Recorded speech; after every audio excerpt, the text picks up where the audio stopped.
দেৰগাঁও সমীপৰ চকলাটিং চাহ বাগিচাত ৰাজহুৱা খেলপথাৰত 29, 30 আৰু 31 মাৰ্চত অনুষ্ঠিত হ'ব লগা সদৌ অসম বাউৰী ক্ষেত্ৰপাল সমাজৰ কেন্দ্ৰীয় অধিৱেশনৰ লাইভ উপস্থাপন।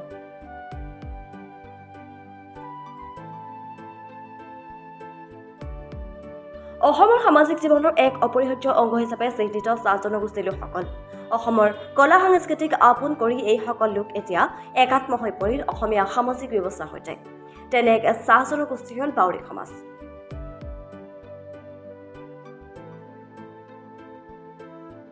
দেৰগাঁও সমীপৱৰ্তী যোৰহাট জিলাৰ অন্তৰ্গত চকলাটিং চাহ বাগিচাৰ খেলপথাৰত বৰ্ণাঢ্য কাৰ্যসূচীৰে 29, 30 আৰু 31 মাৰ্চত সদৌ অসম বাউৰী ক্ষেত্ৰপাল সমাজৰ কেন্দ্ৰীয় ৰাজ্যিক অধিৱেশন অনুষ্ঠিত হ'ব।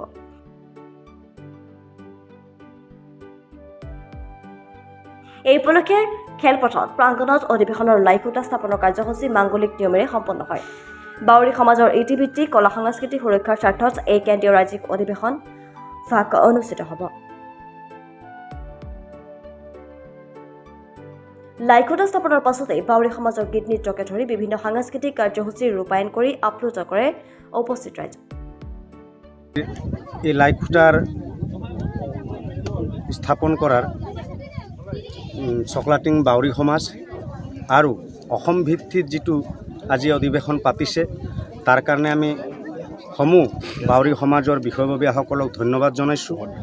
আৰু ইয়াৰ পৰাই চকলাটিং বিভিন্ন জাতি আছে, ঘাটৱাল, নাগবংশী, কালিন্দী, মিৰ্ধা, ভূঞা, বিভিন্ন ধৰণৰ ইয়াত জাতি আছে।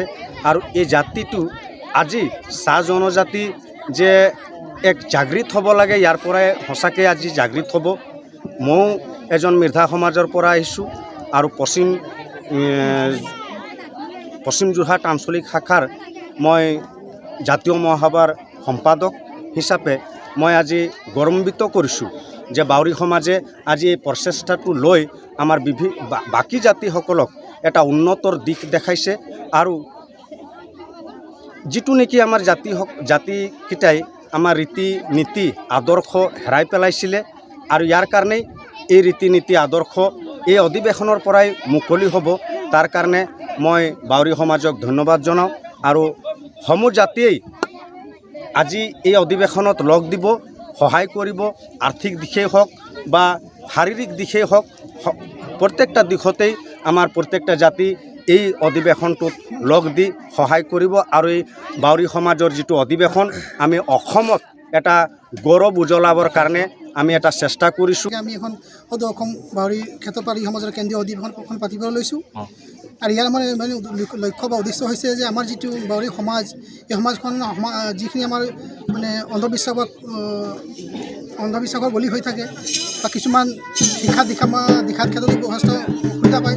সেইকাৰণে আমি যাতে সমাজখনক আমি এটা সামগ্ৰিকভাৱে আগবঢ়াই ল'বলৈ আমি প্ৰয়াস কৰিছোঁ।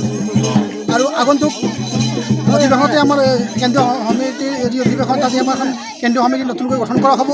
আৰু আগন্তুক দিনবিলাকত আমাৰ ৰাইজে বিচৰা ধৰণে এখন কমিটি গঠন কৰা হ'ব।